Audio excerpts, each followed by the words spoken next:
After half a decade of marriage to Elise, I started noticing a subtle drift in our connection. At first, our union brimmed with delight, shared dreams, and an electric bond. But over time, the spark dimmed. Elise grew distant, her warmth fading, and our interactions became formal, almost mechanical. The shift was clearest in fleeting moments. She stopped greeting me with a morning embrace or asking about my day. Though she was there in body, her emotional presence seemed to slip away. I chalked it up to job pressures or the grind of everyday life, clinging to the hope it was temporary. One night during supper, I gently raised the issue. "Is everything all right between us?" I asked.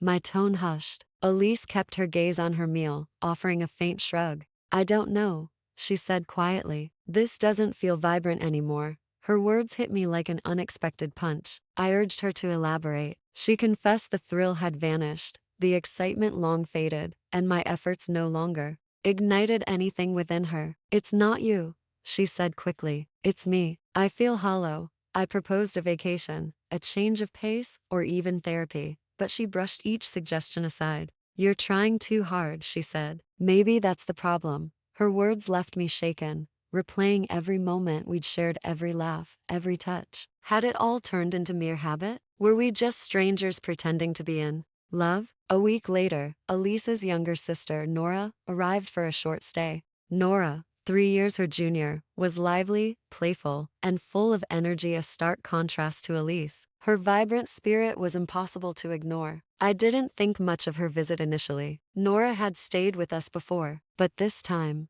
something felt different. Her attention toward me was more pronounced, her compliments lingering, her looks holding mine a moment too long. Out of loyalty, I kept my distance. Despite the strain with Elise, I was still her husband. Yet Nora seemed to enjoy pushing boundaries. One evening, I returned home to find Elise and Nora talking in the living room. Their conversation halted abruptly as I entered, their uneasy glances setting me on edge. The atmosphere felt charged with something unspoken, though I couldn't name it. Later, Elise confronted me. "Nora thinks you're attractive," she said, her voice flat. Stunned, I managed a nervous chuckle, insisting Nora was just being playful. Elise's face remained impassive. "If I'm not feeling anything anymore, maybe she'd be a better match. What do you think?" I was dumbfounded. "Are you serious?" I asked, scanning her expression. She nodded, her eyes fixed on me. "It was just a joke," I said, hoping to lighten the mood. "Maybe it's not," she replied coolly. "You're always trying to fix things. Maybe someone else should have a turn."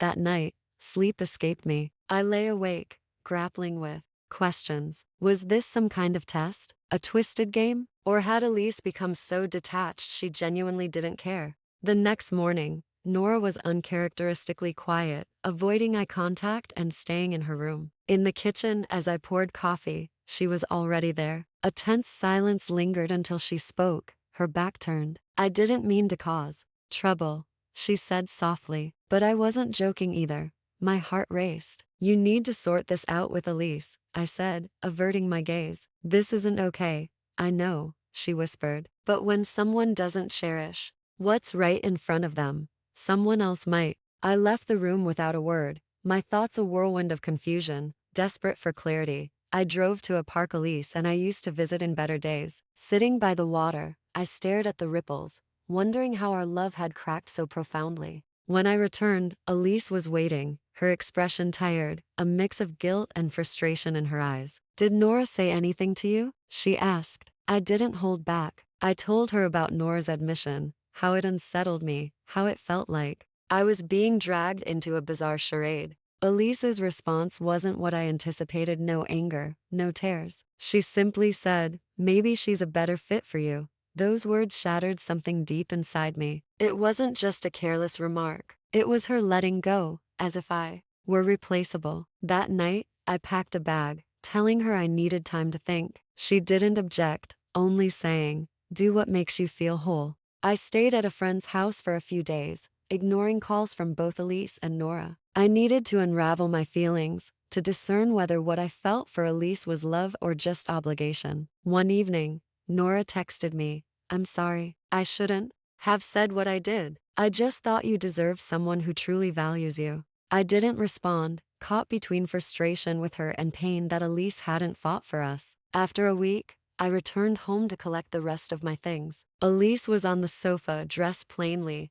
holding a glass of wine. "Is this the end then?" she asked. I nodded. "I can't stay where I feel invisible." She didn't argue, just stared at her glass and said, "I thought pushing you away would make you fight harder." I shook my head. "You don't toy with love." Nora appeared at the base of the stairs, pausing when she saw me. After a long silence, she asked, "You're leaving?" "Yes," I said. "I need to find myself again." I walked out, the night air sharp and cool. I drove until I reached a quiet motel on the edge of town. That night, I slept deeply for the first time in weeks. Days turned into weeks, then months. I began to mend, rediscovering my love for writing, a passion I'd set aside years ago. I met new people, engaging in conversations and burdened by the need to repair something broken. Then, one day, a letter arrived from Elise. She wrote of regret, realizing only after I left how lost she'd been. She missed not just our habits but me. She asked if I'd consider coming back. I sat with her words for hours, reflecting on the distance, the manipulation, the pain, and the silence. Then I folded the letter and placed it in a drawer. Some things, once shattered, can't be pieced back together the same way. I didn't write back.